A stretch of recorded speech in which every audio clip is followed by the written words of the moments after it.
Okay,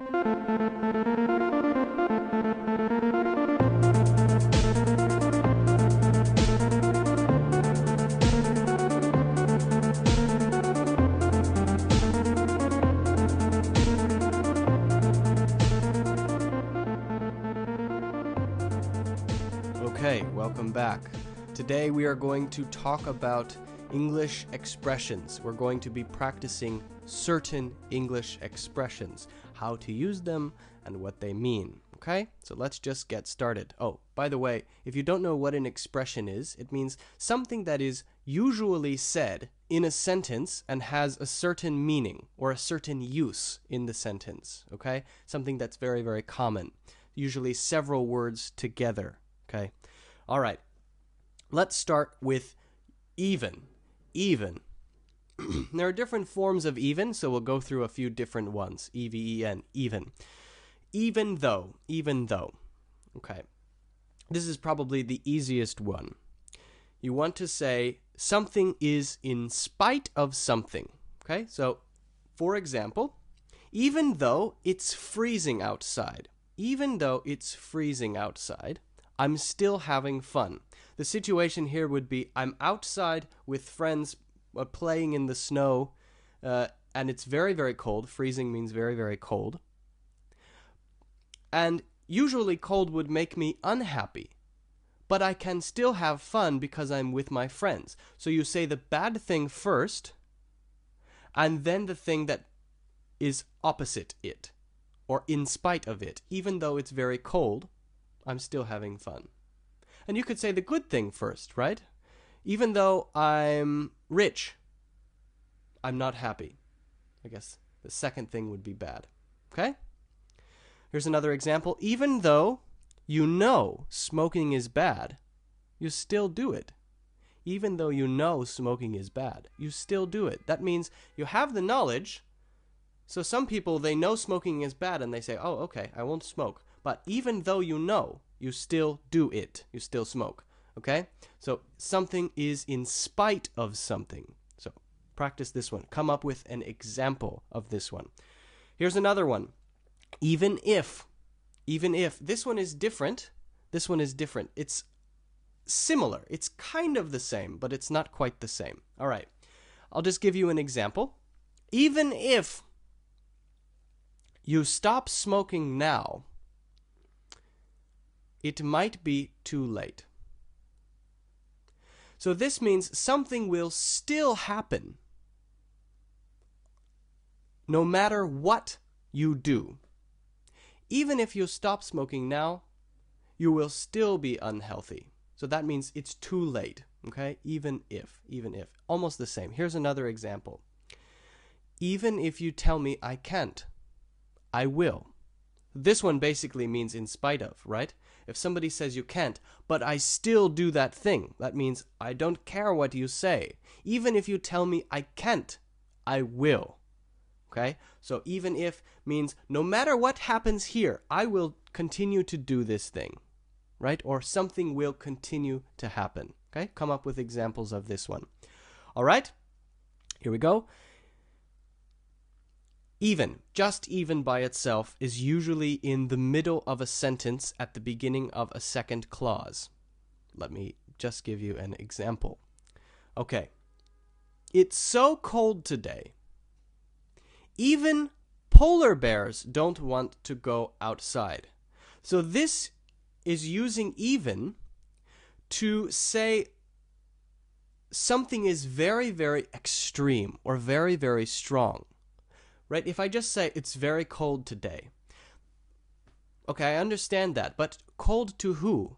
Someone who is from Singapore would say, I don't know, 20 degrees C is cold. But someone from Russia or Harbin would say that 20 degrees is very warm, right? So different people have a different meaning of what something means, or different idea about what something means. That's called subjective meaning.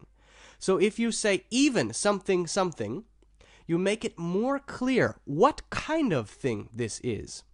It's so cold, even Polar bears. Those are bears that live in very, very cold. Even polar bears want to stay inside. Okay? Here's another example. It's so difficult, even I can't understand. That means I'm very, very, very smart, right? And most people can't understand. Usually I can understand. I'm not saying me, just somebody. Usually I can understand because I'm smarter than most. But this problem is so difficult, even I cannot understand. Okay? Or how about English pronunciation? His pronunciation is so bad, even I can't understand. And I speak English well, right? Okay. So how about this one? It's so easy, even a baby could do it. That's the opposite, right? Very, very easy. How easy? Easy for a teacher? Easy for a child? No, so easy a baby could do it. And this is a very common expression, actually, to say something is very, very simple, very, very basic and easy. Okay? So take these uses of even and try to come up with some examples of them. I gave 3. I said even though, even if, and just even. And usually even is in the middle of the sentence if it's just even, okay? All right, let's go on and talk about some other simple expressions. Whenever. Whenever. Sometimes whenever, this word is used just by itself. And it's the same as whatever. Well, whatever has other meanings, but basically it's the same. So, what time do you want to go have lunch? Whenever. It means I don't care. I don't care. What time do you think we should leave? Whenever. Doesn't matter. I don't care. Okay? So sometimes whenever is used by itself. But sometimes whenever is used at the beginning of a sentence and it has a kind of different meaning. It means each time something happens, another thing happens that's connected to that thing. It's a little complicated, so let me just explain. Whenever I talk too much, I get a sore throat the next day. Sore throat means my throat is painful. So every time I talk too much, the next day I feel bad. These two things are connected. So I use whenever to connect something together. Whenever you want to go, let me know. This one is different, right? If before I said whenever something happens, this thing happens. This one is more like the first one, whenever by itself. Means it's up to you when we go. Whenever you want to go. Maybe we're going to go somewhere together. Whenever you want to go, just let me know. That means I will go with you when you say you want to go. Okay? One last example of whenever. Whenever I have the chance to travel, I do. So this one is like the second example, right? Each time I have this chance, I do this thing. Two things connected together. Whenever I have the chance to travel, I do. I do. Whenever I have the chance to travel, I do. I travel. Okay? So practice these two basic meanings. One is if this happens, then something will also happen that's connected to that thing. And the other one is it depends on you. Right? It depends on you. Whenever you want to go, or whenever, okay? All right, let's talk about another simple expression. It's no secret that. It's no secret that at the beginning of a sentence. I'll just give you some examples, and then I'll talk about the meaning. It's no secret that you've been negative around the office. It's no secret, or it's not a secret, that I've started my own English training school online. So that means this is a public thing and everybody knows. And the reason I say it's no secret is to say, I know everybody knows. I know everybody knows this thing. I'm not trying to make it a secret. Maybe somebody comes to me and has a question. Oh, I heard about this thing. Is this true? And I would say, oh, yes, it's no secret. Something, something, something. It's no secret that you've been negative around the office. So that means it's a big problem. Maybe I'm a boss and my worker comes in because I asked my worker to come in and I need to talk to him. Listen, there's been a problem around the office. It's no secret that you've been a little negative recently, and I hope you can change your attitude like that. That means everybody knows, not just a problem between you and me, right? Everybody knows. This is a known problem between you and the rest of the office, okay? So it's useful. All right, let's talk about another one. Anyone will tell you that. This is similar, but I usually use it in a different way. The main reason I would use anyone will tell you that is that I'm very, very sure and confident of what I will say, right? Anyone will tell you that I'm a nice person, or anyone will tell you that I'm an honest person. That means you can go around to any person and ask them. Now, I know that you won't really do that, probably, but the point is I feel very confident that this is true, right? If I'm not confident about it, I can say, well, I think I'm a nice person, or I think I'm an honest person. But if I say, oh, anyone will tell you that, I'm a nice person, or I'm an honest person, it shows confidence, okay? So you use that for confidence usually.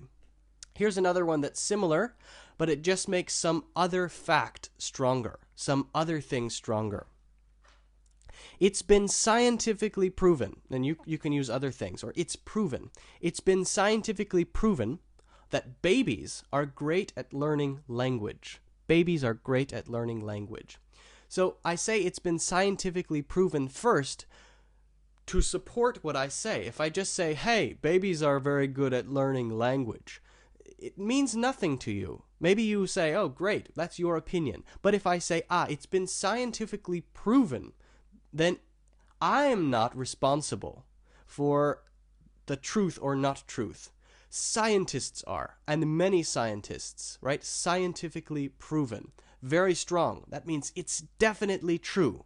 It's definitely true, okay? So you use the last one when you want to make something that you say stronger or more true, or you want the other person to really, really believe that, okay? So practice examples of this one as well. All right, let's go on. I can't help thinking. Usually this is used in two different ways. I can't help thinking at the beginning of a sentence. One is to talk about regret, to talk about the past. You wish you did something differently. I can't help thinking, if I had bought Bitcoin last year, what would I be like now? Bitcoin is a kind of new money. And a lot of people who had many of these before are now very rich. And last year I thought about, maybe I will buy some Bitcoin, but I decided not to, right? So I feel a little bit of regret about this. So if I say, I can't help thinking, that means I sometimes think about this. I don't really want to think about this. That's basically what it means. I don't really want to think about this, but I can't stop myself. I can't help thinking. If I had bought Bitcoin last year, where would I be now, right? Maybe I would have my own big house and a car and so on, right? I can't help thinking. So maybe you regret, or you just, something is in your head all the time. Another one is like this, and this one won't be at the beginning of the sentence. This one will be a little bit after. Whenever I see you, I can't help thinking about the time you told me I was ugly. So this one is different. We've used whenever again, right? But it's the same in some way, because I've said I think about something, but I don't want to think about something.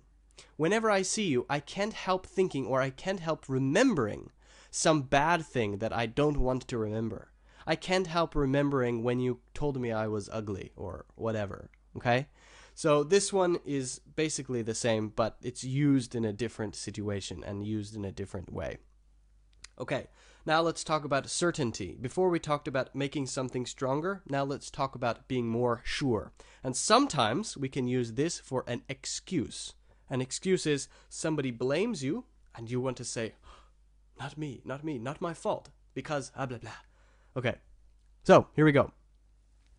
I'm absolutely positive that it wasn't me, simply. I'm absolutely positive that it wasn't me. Or I'm absolutely sure I didn't leave the water on. Maybe we my family and I go out for the whole day, and we come back and we find the sink, the water, was on all day. And that's obviously very expensive. So somebody says, who left the water on? Who did this? And I would say, I'm totally sure, I'm absolutely certain that I didn't leave the water on. Or I could say, I'm 100% sure it wasn't me. I'm 100% sure I didn't leave the water on. Okay. Or they could say, are you sure? Yes, I'm 100% sure. I'm absolutely positive. Okay. I'm completely sure. Something like that. Sometimes we can use it in other ways. Here are some examples. I'm absolutely positive you'll never make it as a singer. You tell me, oh, I want to be a singer, a famous singer. And I'll say, I am absolutely positive you'll never make it as a singer. That means I think you will fail. Now, that's not very nice, but I'm just giving an example. Some people, when you tell them your dream, they crush you, right? So that's not very nice, but they might say it this way. I'm absolutely certain that you will fail as a singer, or you won't make it, okay? How about this one? I'm absolutely positive that if you work hard, you will be successful. So if you say, I want to be a singer, and I want to encourage you and give you some help, I can say, well, I'm absolutely certain that if you work hard, you will succeed as a singer. I'm totally sure that if you work hard, you will succeed. So these phrases, I'm totally sure, I'm 100% sure, I'm absolutely certain, basically the same, okay? Great. So when you're blamed by something or someone, blame just means you did it. You can use this. The phrases we talked about, the best way to practice them is to come up with variations. That means the same idea, but maybe different words and different examples as me. And if you want to check that, just send the examples to me and I can tell you if it's right or wrong. Okay? So if you have any questions and you want to contact me, you can contact me on WeChat. And if you come up with examples based on this English talk, you can send them to me as well and I can check them for you. See you next time.